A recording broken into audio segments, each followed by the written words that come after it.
Assalamualaikum warahmatullahi wabarakatuh. Saya Irma Sri Melinda dari 5 Dikmat Virtual. Di sini apa sih di sini? Kenapa sih saya di sini? Di sini saya akan menyampaikan materi mengenai etika and anxiety.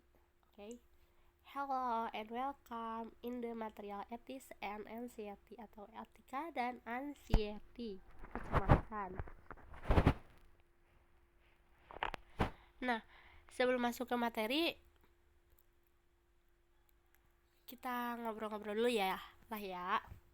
Oke nih, teman-teman di sini pasti tentunya punya etika lah ya. Setiap orang punya etika. Setiap daerah punya etika masing-masing.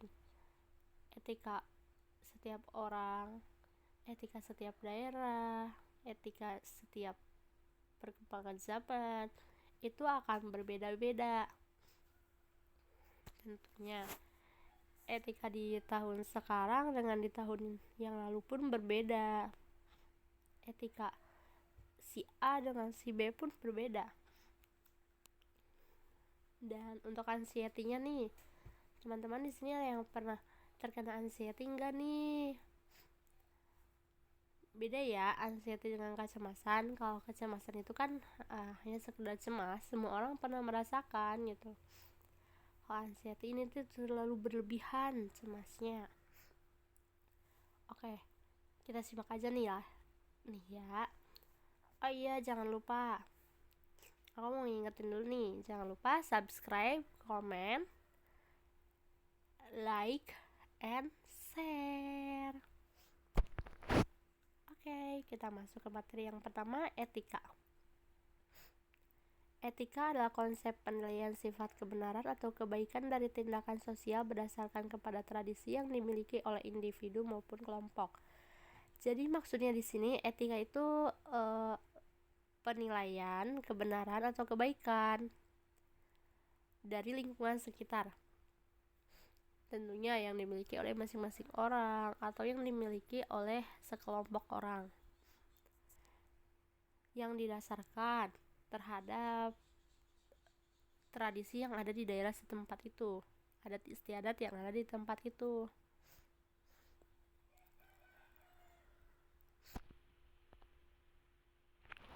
Nah, ada etika menurut para ahli. Di sini saya ngambil dari 3 ahli aja. Yang pertama menurut W.J.S.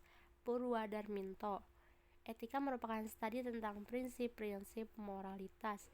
Jadi etika ini tuh prinsip-prinsip perilaku manusia. Pembelajaran tentang prinsip perilaku manusia begitu.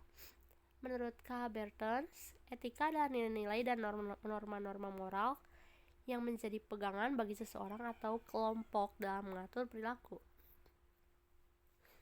Jadi kalau menurut K. Bertens, etika ini tuh sebagai pedoman hidupnya lah ya.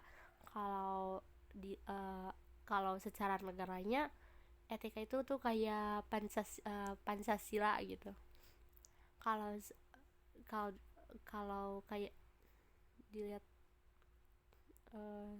contohnya kayak agama Islam tuh etika tuh kayak Al-Qur'annya tuh gitu, pedoman hidupnya gitulah ya. Etika ini tuh merupakan pedoman hidup atau aturan yang mengatur perilaku manusia. Selanjutnya menurut Mariani dan Ludigdo, etika ialah seperangkat aturan atau norma atau pedoman yang mengatur perilaku manusia, baik yang harus dilakukan maupun yang harus ditinggalkan yang dianut oleh sekelompok atau segolong masyarakat. Yang telah saya sebutkan sebelumnya. Jadi etika ini tuh aturan, baik itu aturan tertulis maupun tidak tertulis, yang harus diikuti oleh manusia. Jika manusia itu tidak mau mengikutinya, maka ya harus pindah dari tempat tersebut. Karena etika itu harus diikuti. Jika kita tinggal misalnya di Majalengka, ya kita harus mengikuti norma-norma atau aturan-aturan yang ada di daerah Majalengka itu kan. Oke, next ke Hubungan etika. Dilihat dari segi objek pembahasannya, etika berupaya membahas perbuatan yang dilakukan oleh manusia. Jadi etika ini tuh membahas ya perbuatan manusia, sikapnya gitu, sikap manusia itu. Entah sikap baik, sikap buruknya. Lalu jika dilihat dari segi sumbernya, etika ini bersumber pada akal pikiran atau filsafat. Nah, etika ini tuh sumbernya dari akal manusia, karena dibuatnya oleh manusia kan. Berbeda dengan akhlak. Kalau akhlak itu sumbernya dari Al-Quran dan hadis, atau langsung dari Allah Subhanahu wa Ta'ala atau dari Tuhan yang Maha Esa. Selanjutnya dilihat dari segi fungsinya, etika berfungsi sebagai penilai, penentu, dan penetap terhadap suatu perbuatan yang dilakukan oleh manusia. Fungsi etika di sini itu menilai sikap manusia dan menentukan mau bagaimana nih manusia ini, mau bagaimana kita ini, dan menetapkan sikap kita ini. Tetapi etika di sini tuh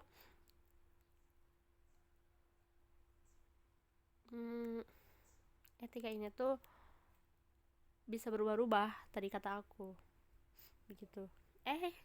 Kita lihat di yang selanjutnya dulu. Dilihat dari segi sifatnya, etika bersifat relatif, yakni dapat berubah-ubah sesuai dengan tuntunan zaman. Nah, ini etika ini tuh bisa berubah-ubah tergantung tempat kita berpijak, tergantung zamannya. Semakin maju zaman, tentunya etika pun akan berubah, dan etika di setiap daerah pun berbeda-beda. Beda dengan akhlak.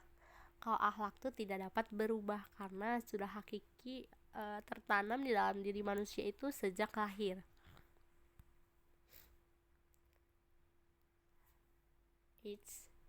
Sebelum masuk ke anxiety, teman-teman di sini, jika ada yang belum paham, boleh berkomen ya. Jangan lupa like, subscribe, and share. Oke, kita lanjut. Anxiety. Teman-teman di sini ada gak sih?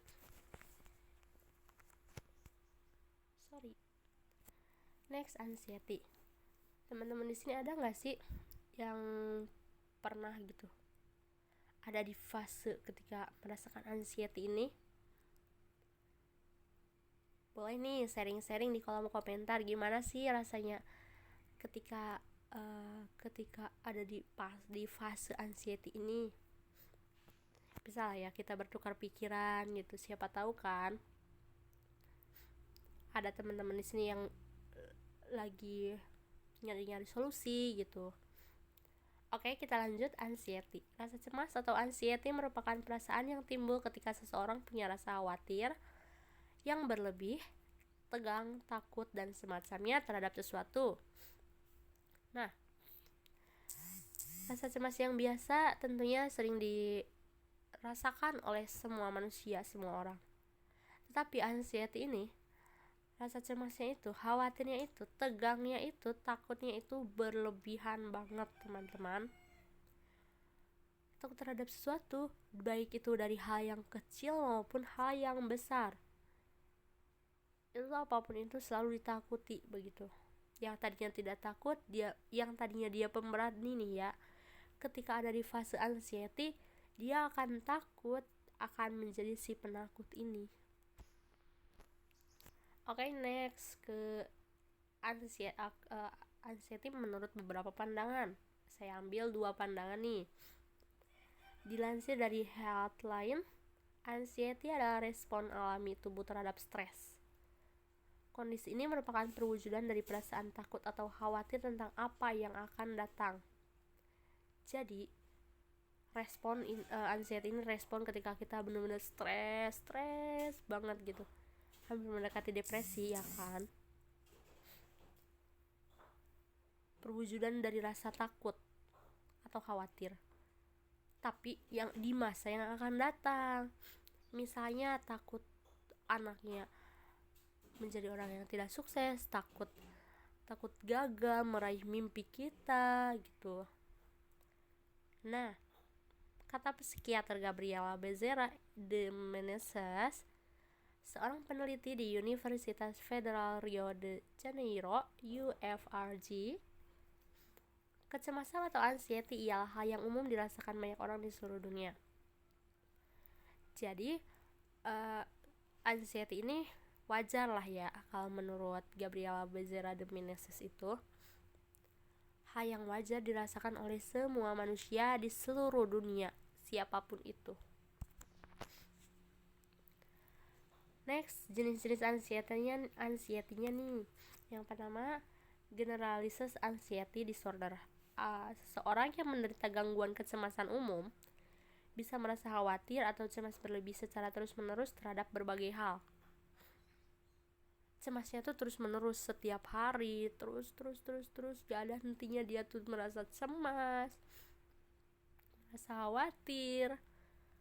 Padahal hal kecil tapi dia khawatir dan cemas gitu. Yang kedua, fobia. Fobia merupakan jenis gangguan anxiety yang membuat penderitanya memiliki rasa takut yang berlebihan dan cenderung tidak rasional terhadap suatu benda, binatang, atau situasi tertentu. Nah, teman-teman, ternyata fobia di sini tuh termasuk anxiety.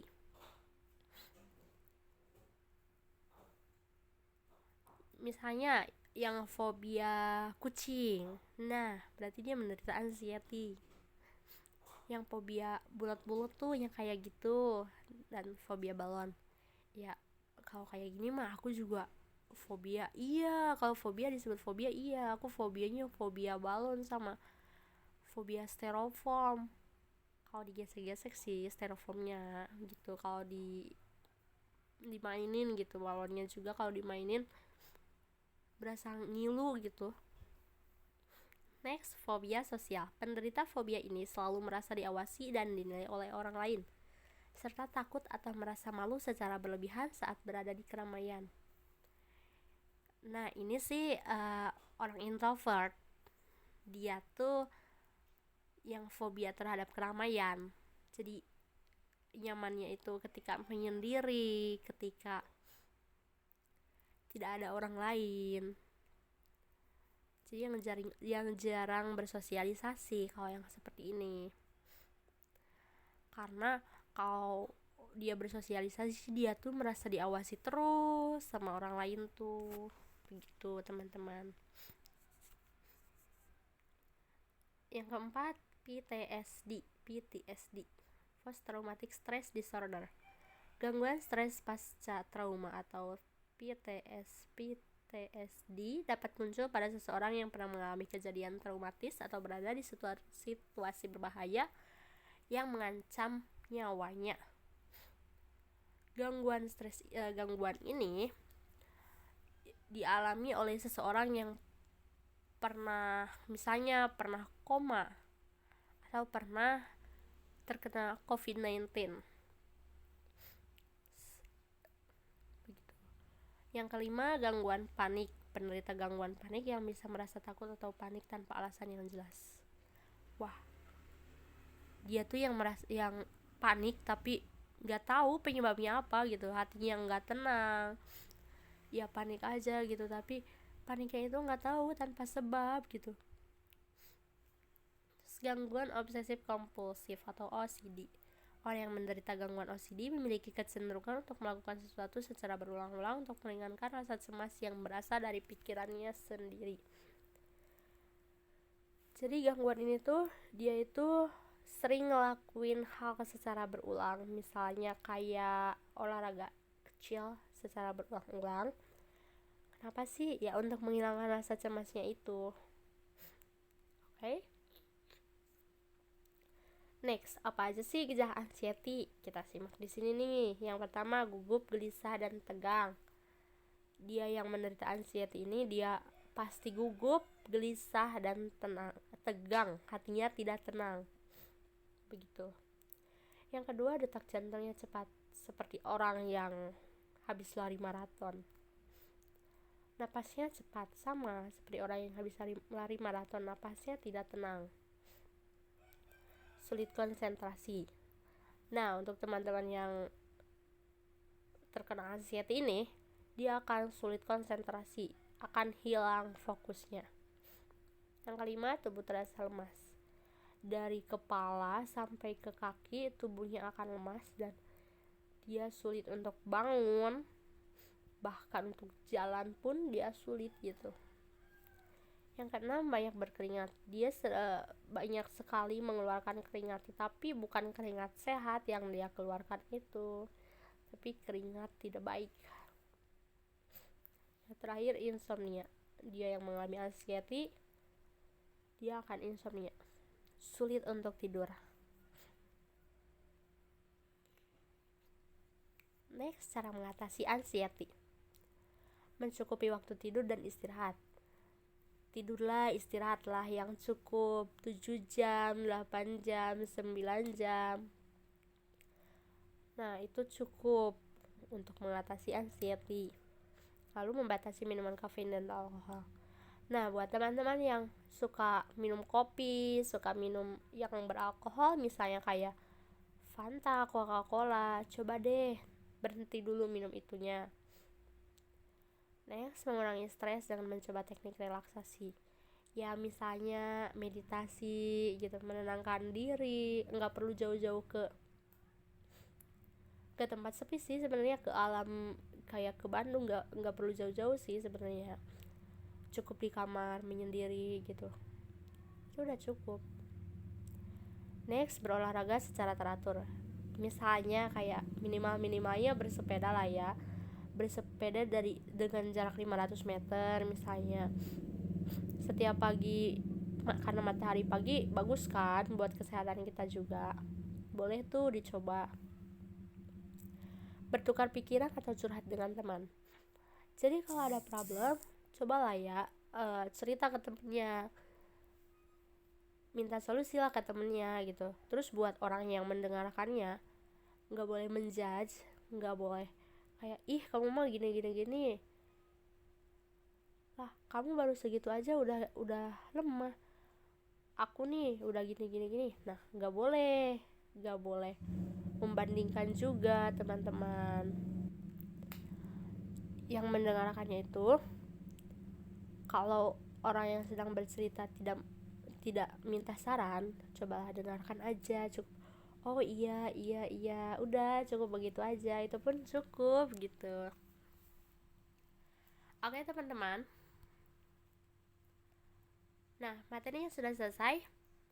Di sini sebelum saya tutup, saya akan simpulkan. Jadi etika itu adalah sifat yang dimiliki seseorang yang disesuaikan dengan sesuai dengan daerah tempat dia tinggal dan disesuaikan dengan perkembangan zaman. Anxiety di sini adalah rasa cemas, rasa khawatir, rasa takut, rasa tegang terhadap segala sesuatu secara berlebihan. Oh iya teman-teman, kemarin ada yang cerita ke saya, tetangga saya, dia masih saudara saya. Dia itu terkena anxiety sudah 3 bulan. Ya, 3 bulan dia terkena anxiety. Dia merasakan semua yang telah saya sampaikan, gejala-gejalanya. Dia merasa lemas, tidak bisa jalan, pokoknya dia tidak bisa bangun. Padahal dia udah periksa ke dokter dan kata dokter dia tidak terkena penyakit apa-apa begitu. Berarti bukan fisiknya yang terkena anxiety itu, tetapi mentalnya yang kena. Nah, begitu teman-teman. Oke, thank you. Jangan lupa like, subscribe, comment, and share. Terima kasih banyak telah menyimak video yang saya sampaikan. Mohon maaf untuk segala kekurangannya. Semoga teman-teman semuanya sehat selalu, dimudahkan segala urusannya. Dan Allah Subhanahu wa Ta'ala selalu melindungi teman-teman semuanya. Tuhan selalu memberkati kalian semua. Wassalamualaikum warahmatullahi wabarakatuh. See you next video.